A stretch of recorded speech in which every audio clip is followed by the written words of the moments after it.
Okay बच्चों, आवाज आ रही है आप लोगों को मेरी?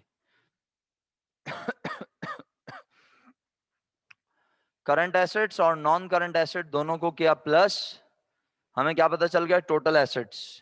टोटल एसेट लिखने के बाद मैं इसके नीचे डबल लाइन लगा के क्लोज करूंगा। जब मैं लिखवाऊंगा, बैलेंस शीट बनाऊंगा, तो नींद इंशाल्लाह भाग जाएगी। लेकिन जाहिर सी बात है, अब जब थ्योरेटिकल काम होता है तो नींद तो बड़े बड़ों को आ जाती है, कोई मसला नहीं है इसमें। इसके बाद इक्विटी। सर इक्विटी क्या है? अब इक्विटी से मुराद ओनर इक्विटी है ना, कैपिटल।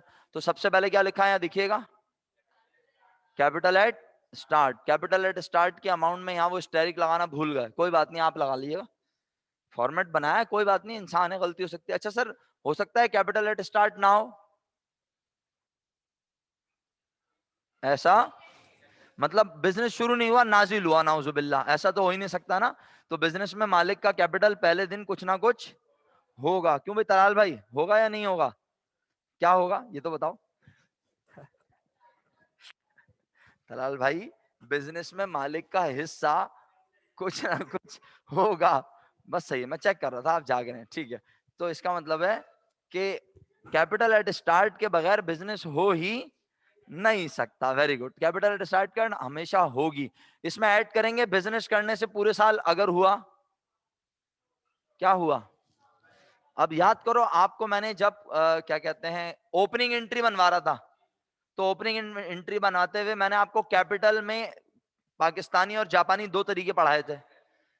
जापानी तरीका यह था कि कैपिटल में ऐड करो प्रॉफिट और लेस करो ड्राइंग, तो कैपिटल की अमाउंट आएगी। और पाकिस्तानी तरीका क्या था? डेबिट और क्रेडिट का डिफरेंस ले लो, ऐसा ही है। तो यहां पर भाई अब यहां पर प्रॉपर काम हो रहा है। आप कैपिटल एट स्टार्ट की अमाउंट लिखकर उसमें ऐड करेंगे पूरे साल बिजनेस करने से अगर आपको हुआ क्या? आवाज ही नहीं आई।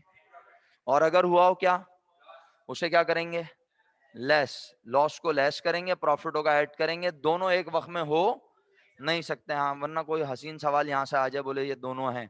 अच्छा, और अगर बिजनेस में मालिक ने क्या की हो, ड्राइंग उसके कैपिटल को करती है, इसका मतलब है बैलेंस शीट वो फॉर्मेट है जहां पे हम कैपिटल एंडिंग देखेंगे।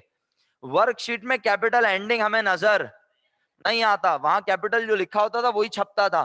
वो आखिर में हम डिफरेंस निकालते थे तो हम कहते थे ये प्रॉफिट की अमाउंट है जो कैपिटल में जाएगी। सही है, याद आया? अब कैपिटल पूरा हम उसको घर छोड़ के आ रहे हैं। यानी कैपिटल स्टार्ट पे ये था, इतना प्रॉफिट, इतनी ड्राइंग, और अब फाइनली मालिक इतने का मालिक है। तो इसको कहते हैं कैपिटल एट एंड, और इसका दूसरा नाम है टोटल इक्विटी। यहां तक कोई प्रॉब्लम?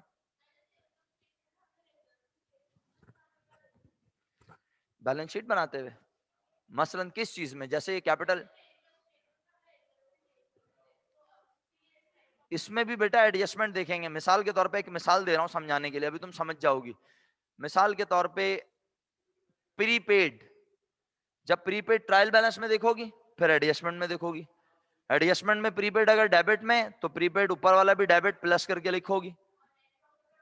नेट प्रॉफिट और नेट लॉस तो इनकम स्टेटमेंट से डायरेक्ट आएगा ना, उसमें एडजस्टमेंट नहीं देखनी, क्योंकि नेट प्रॉफिट निकलता ही इनकम स्टेटमेंट में तमाम एडजस्टमेंट कंसीडर करने के बाद है। तो बस इनकम स्टेटमेंट से नेट प्रॉफिट उठाया और उसे डायरेक्ट यहां लाके लिख दिया, कैपिटल में ऐड कर दिया। नेट लॉस हुआ है तो उसे कैपिटल के नीचे लाके लिख दिया और माइनस में लिखा। क्लियर? कंफ्यूज हो तो बता दो, और फिर जब बनाएंगे तो और अच्छा समझ आ जाएगा। यानी आप अगर खुद से बनाना चाह रही हैं, मिसाल के तौर पर आप कहती हैं मैं कोशिश करूं बनाने की, तो भाई इनकम स्टेटमेंट नहीं बनावा ना, और मैं कह रहा हूं बैलेंस शीट बनाओ, बना ही नहीं सकते आप। और अगर आप बनाएंगे तो फिर आपको यहाँ पे एक डमी अमाउंट या एडजस्टेड बैलेंस लिखना पड़ जाएगा खुद से। सही है?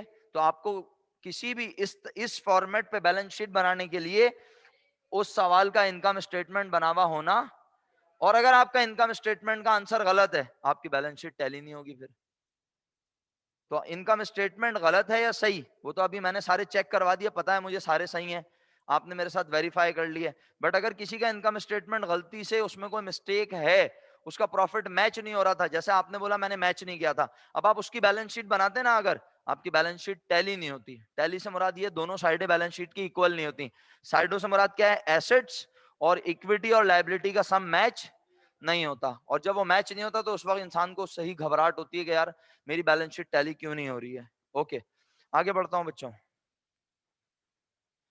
अक्सा कह रही है क्लोजिंग से भी तो प्रॉफिट ले सकते हैं, उसका मतलब है मैंने क्लोजिंग एंट्री बनाई हुई होंगी तो लूंगा, लेकिन अगर सवाल में उसने मुझसे बोला है कि हमें इनकम स्टेटमेंट बनाना है तो फिर इनकम स्टेटमेंट से प्रॉफिट लेंगे। सही है अक्सा, बात समझ आ गई बेटा?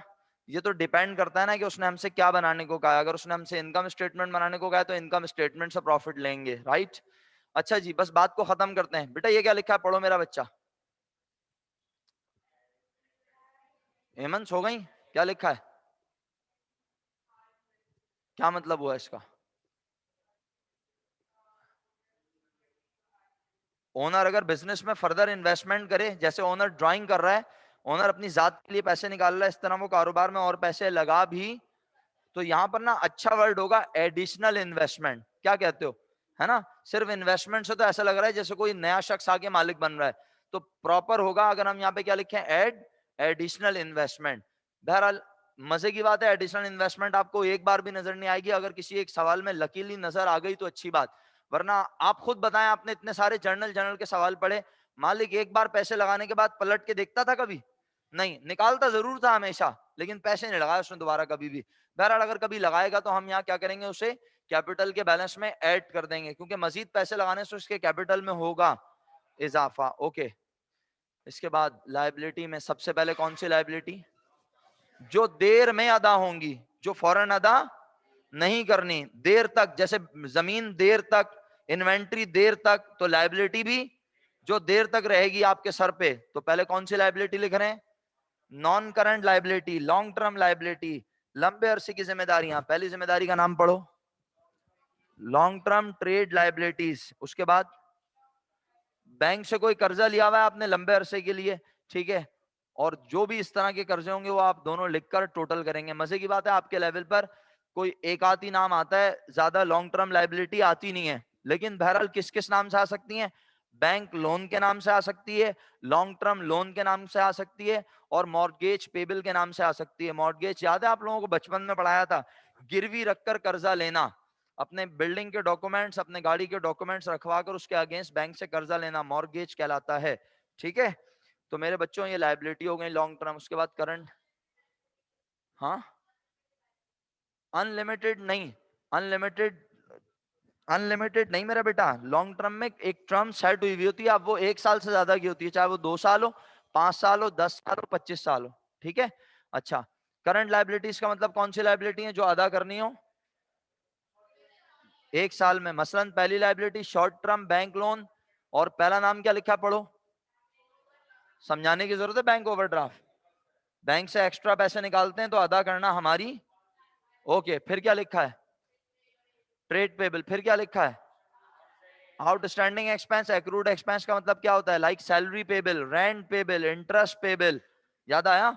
ओके, उसके बाद क्या लिखा हुआ है? और आखिर में total current liabilities, current liability और नॉन करंट लायबिलिटी। हाँ हाँ, अनर्न लिखा हुआ नहीं है, लेकिन हम लिखेंगे अगर कभी आएगा तो। सही है, मतलब उसने एक आपको डेमोस्ट्रेशन बना के दिया, आप बिल्कुल सही कह रहे हो, अनर्न नहीं लिखा हुआ है यहाँ पे, लेकिन जब आएगा तो हम जरूर लिखेंगे और मैं लिखवाऊंगा। हाँ बिल्कुल। तो टोटल करंट लायबिलिटी आ गई, टोटल नॉन करंट लायबिलिटी आ गई, दोनों ऐड हो गई, टोटल लायबिलिटीज। टोटल लायबिलिटी और कैपिटल, टोटल लायबिलिटी और कैपिटल प्लस हुए तो क्या आ गया? Total equity and liabilities. Assets नहीं, एसेट्स के बराबर वैल्यू होगी, लेकिन उसका नाम होगा टोटल इक्विटी एंड लायबिलिटी। सही है, टोटल इक्विटी एंड लायबिलिटी की अमाउंट एसेट के बराबर होनी चाहिए। बहरहाल आप आपसे आपको मतलब आप सोते रहे और मैं फॉर्मेट डिस्कस करता रहा, फॉर्मेट तो हो गया डिस्कस। कल की क्लास में मजीद मत सोएं, क्योंकि अब आपके जागने का सही वक्त हुआ चाहता है। चलें, आज के लिए इतना काफी, कल मुलाकात हो रही है इंशाल्लाह, अल्लाह ने चाहा तो। ओके, अल्लाह हाफिज। बहुत शुक्रिया बेटा, जजाकल्लाह, खुश रहिए, बहुत बहुत शुक्रिया, खुश रहिए, जजाकुमुल्लाह, अस्सलाम वालेकुम, अल्लाह हाफिज।